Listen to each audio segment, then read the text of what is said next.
உலகமெல்லாம் ஆளும் தமிழ் சொந்தங்களுக்கு உங்கள் இயற்கை மூலிகை பரம்பரை சித்த வைத்தியர் அருண்குமரப்பன் சிவயோகி சித்தர் சிகிச்சாலயத்தில் இருந்து இன்றைய பதிவில் நாம் பார்க்க உள்ள மூலிகை அம்மான் பச்சரிசி மூலிகை. இந்த அம்மான் பச்சரிசி மூலிகை சாலை ஓரங்களிலும் தரிசு நிலையங்களிலும் சாதாரணமாக கிடைக்கக்கூடிய ஒரு மூலிகை இனம்தான் இந்த அம்மான் பச்சரிசி மூலிகை. இந்த அம்மான் பச்சரிசி மூலிகை பச்சை மற்றும் சிவப்பு நிறங்களில் இலைகள் கொண்டவை. இலைகள் சொரசொரமானவை, எதிரெதிர் இலைகள் கொண்டவை. 50 சென்டிமீட்டர் முதல் 1 அடி வரை உயரம் வளரக்கூடியது. இந்த அம்மான் பச்சரிசி மூலிகையில் எல்லா பாகங்களிலும் கிள்ளினாலும் பால் வரக்கூடியது. இந்த அம்மான் பச்சரிசி மூலிகையின் மருத்துவ குறிப்புகள் சிலவற்றை பார்ப்போம்.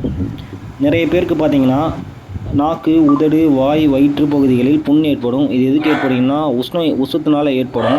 இவங்களுக்கு கை கண்ட மருந்து இந்த அம்மான் பச்சரிசி மூலிகை. இந்த அம்மான் பச்சரிசி மூலிகையை எடுத்து வந்து சுத்தம் செய்து அதனுடன் சிறு பருப்பு, சிறு வெங்காயம் சேர்த்து பொரியலாகவோ அல்லது மசியலாகவோ தினம் உணவில் சேர்த்து சாப்பிட்டு வர இந்த மேற்கண்ட நோய்கள் குணமாகும். அதேபோல் வெட்டை என்று சொல்லக்கூடிய நோய் ஆண்களையும் பாதிக்கும், பெண்களையும் பாதிக்கும். இது உஷ்ணத்தால் வரும் நோய். இது அதிகமாக பெண்களுக்கு இந்த நோய் ஏற்படும். வெள்ளைப்படுதல் என்ற நோய் ஏற்படும்.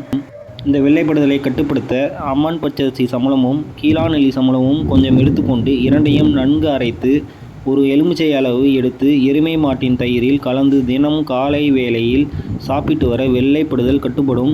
மேற்கூறிய மருத்துவ முறைகள்லாம் நம் முன்னோர்கள் இது மாதிரி கடைப்பிடிச்சு வாழ்ந்துருக்காங்க. நீங்களும் இந்த காலத்தில் இந்த மாதிரி மூலிகைகள் உணவில் சேர்த்து பயன்பெறுங்க. இந்த வீடியோவை பார்த்து பயன்பெறுங்க. தொடர்ந்து அடுத்தடுத்த பதிவுகளில் மூலிகைகள் பற்றியும் அதன் மருத்துவத்தன்மைகள் பற்றியும் உணவில் மூலிகை எப்படி சேர்ப்பது என்றும் நம் சேனலில் தொடர்ந்து வழங்கி கொடுப்போம். வாழ்த்துக்கள்.